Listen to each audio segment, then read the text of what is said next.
Was that Chaz and Dave? I'm not familiar. Well, who was that? I'm not familiar with that track. Not a good start. Well, who was that by? That's not a good start. Who was that by? What was that? That was very 80s. That was the Blow Monkeys, wasn't it?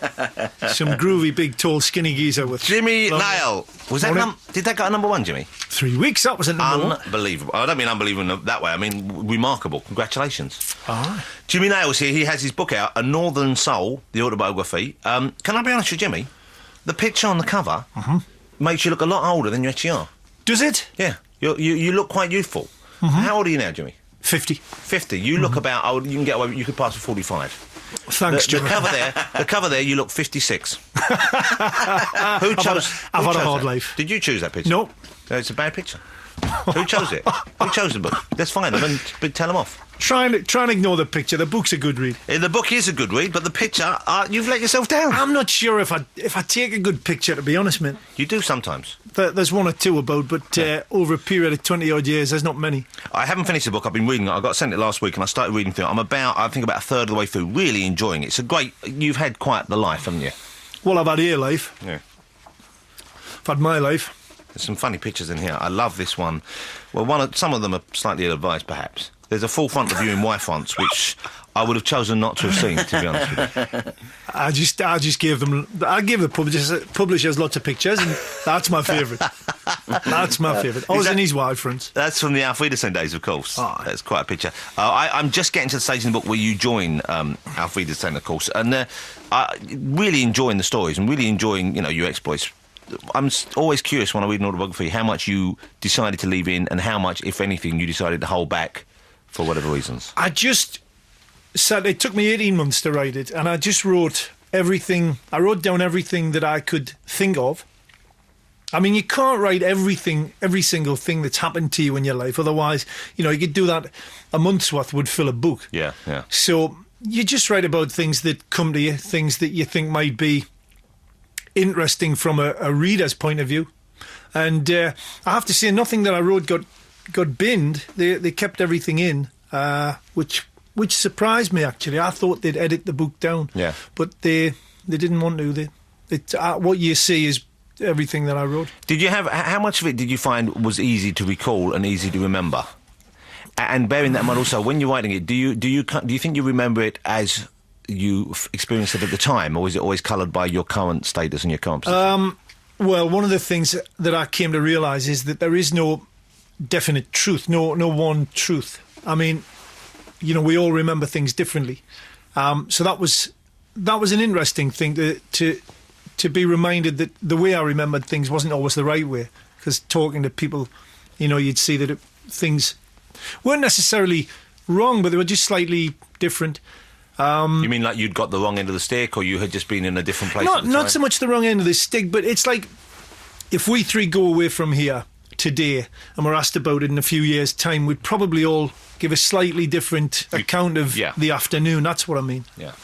But it was a difficult 18 months, I've got to say. I wouldn't, with hindsight, if I'd known how distressing it was going to be, I wouldn't have done it. So what was distressing about it then? What were the hard things? Well, what happens, I was trying to...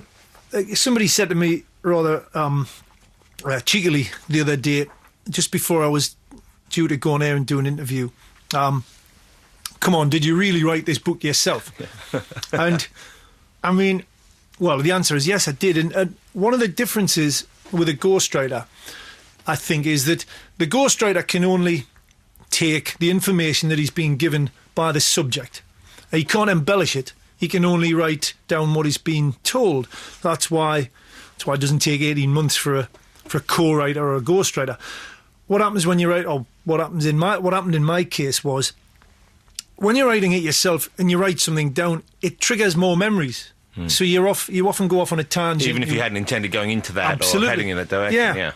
And then you have to deal with things that you might not realise you've buried, which quite a few of the things cropped up in the book that I just hadn't realised. I mean, maybe you don't realise how deep subconsciously you want to bury things. And these are things that you perhaps felt you dealt with already and moved on from. No, there was. I mean, stuff particularly about I had a sister who died very young, and I'd never actually, I'd never written anything down about it. I'd never really dealt with it. And it was very painful to do. That was one of the reasons I tried to write the book, because there's a lot of issues addressed in the book that I find just too difficult to talk about. It's simple as that. So it was really...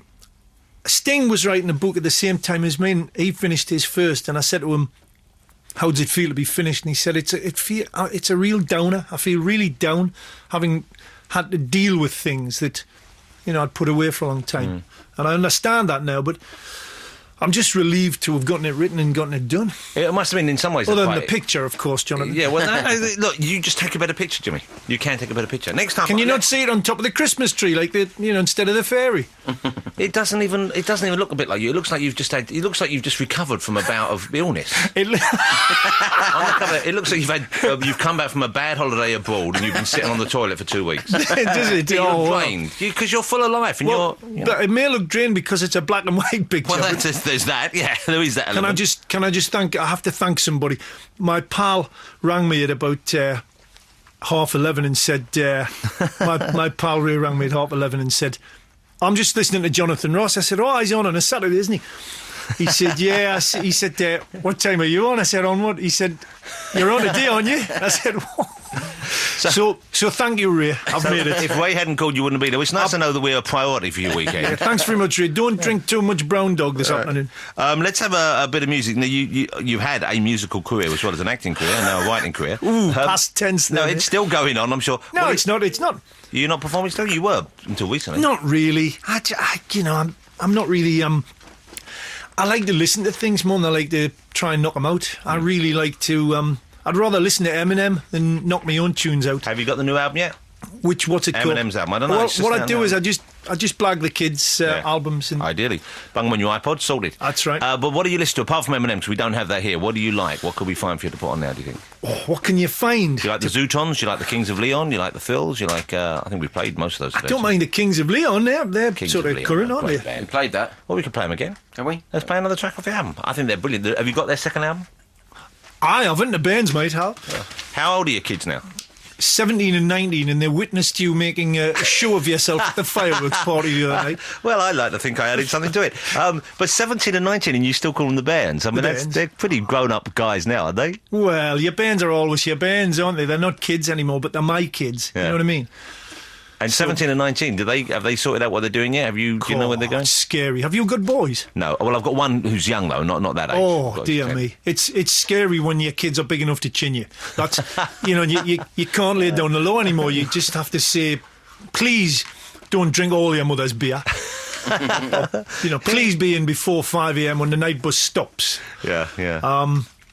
It's an odd one, though. It really is an odd one when you've got kids who are now old enough to give you a slap. It's a very odd one. But over and above the relationship being based on physical abuse, there must be other things, I'm sure, other elements in it which are challenging. Lucky with it. I'm lucky with it. We've got lovely boys. We've got 2 lovely sons. And you feel... I think just having them kind of grow up in a way that makes sense is just in itself an achievement. The fact that if they're there and they're not misbehaving, well, you're not worried about them. They're both really desperate to leave home, which, in a sense, is... You have to look at it as an achievement, I think, because if you can prepare them to go, then you've kind of you've achieved something in terms of their own confidence in dealing with the outside world. But that very achievement is a paradox because you don't want your kids to leave. No. But you've done well enough. Some people do. There are probably people listening thinking, I can't wait for mine to bugger off. But I think it speaks well of you. Not me. Not me. I wish, I'm kind of hoping mine won't go.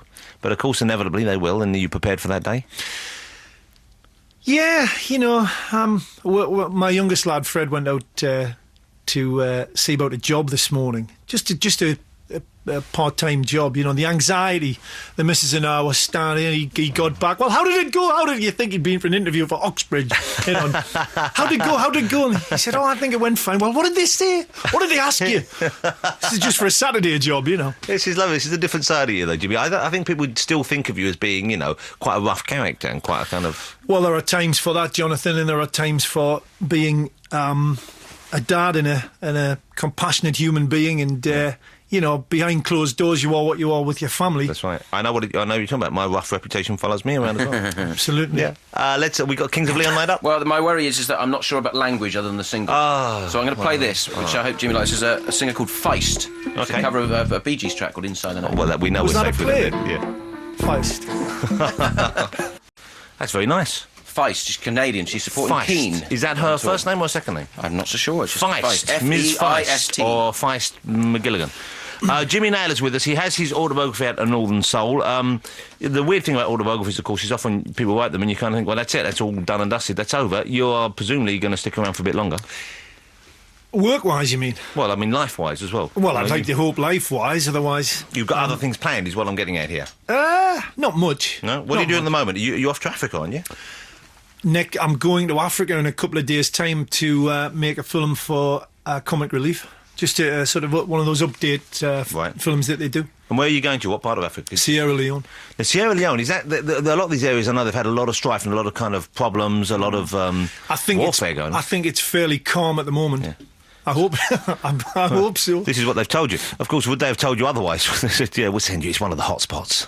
No, I think that they're pretty good about that. But it's interesting. It's a project where it's an initiative to melt down weapons and make tools so they can work the land. So literally they take guns, they melt them down in blacksmiths' smithies, and the blacksmiths make tools so they can work the land with what used to be the guns. So it's a statement as much as a practical I think that's pretty cool, don't you? I think it's fantastic.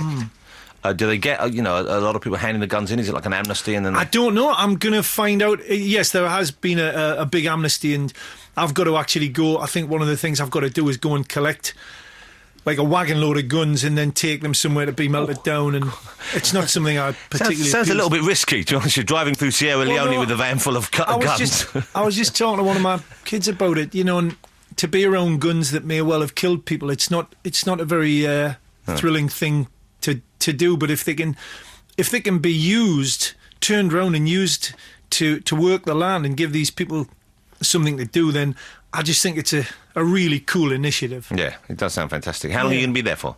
About 6 days. And have you been to Africa before?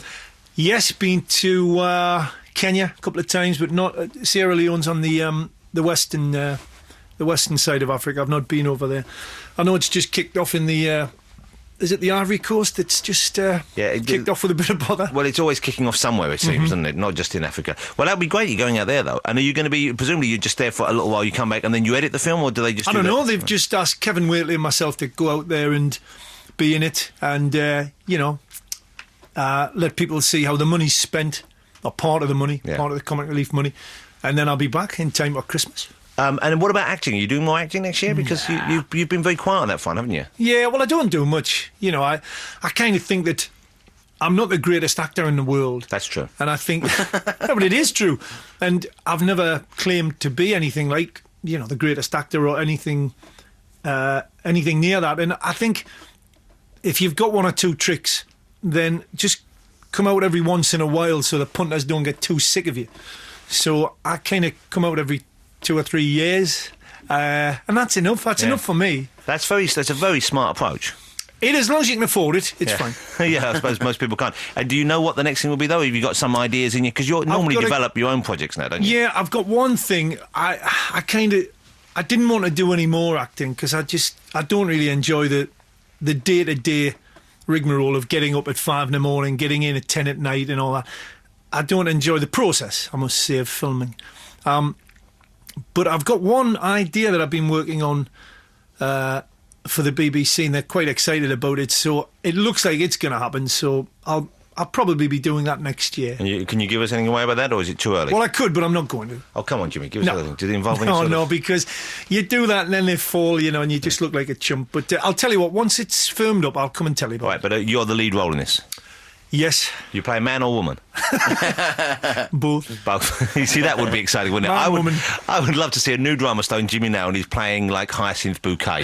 No, but you see, that's the sort of thing would interest me. Not that I ever get offered it, but that's the sort of thing. That would be a challenge.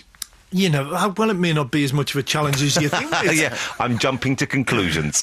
Let's have another piece of music, shall we, before we wrap up? What do we got? You want the Kinks or Marvin Gaye? What do you fancy, Jimmy? Which tracks? What do you got? I've got Kinks' Wonder Where My Baby Is Tonight, or Marvin Gaye's version of Sunny. Oh, let's go with Marvin Gaye, if you don't mind. Good choice. I think we have to bail out of Marvin early, so we're running out of time. What a voice. What a great voice. Jimmy, I wish we'd had you on longer today. We didn't really get into the book as much as I'd like, because what I've read of it so far, some fantastic adventures, some of it almost difficult to believe. Yes, well, you couldn't dream it up. Yeah. I'll tell you that. I mean, it's... How many times do you think you've come close to death? Half a dozen? Yeah, 6 or 7 Probably times. so. Yeah, properly 6 or 7 times. Get the book, you'll find out all about it. It's Jimmy Nail and Northern Soul. Don't let the cover on the photograph put you off. It's all right, you recognise him. Once you get past him, he's fine. He just looks a bit grumpy on the outside. Jimmy, lovely to see you again. Have a great weekend. Thanks very much, and a Merry Christmas to everybody. And yeah, thank you. Everyone, thanks for listening. Thanks to all our guests, of course. Please join us next week if you can. 88 to 91 FM, this is Radio 2 from the BBC.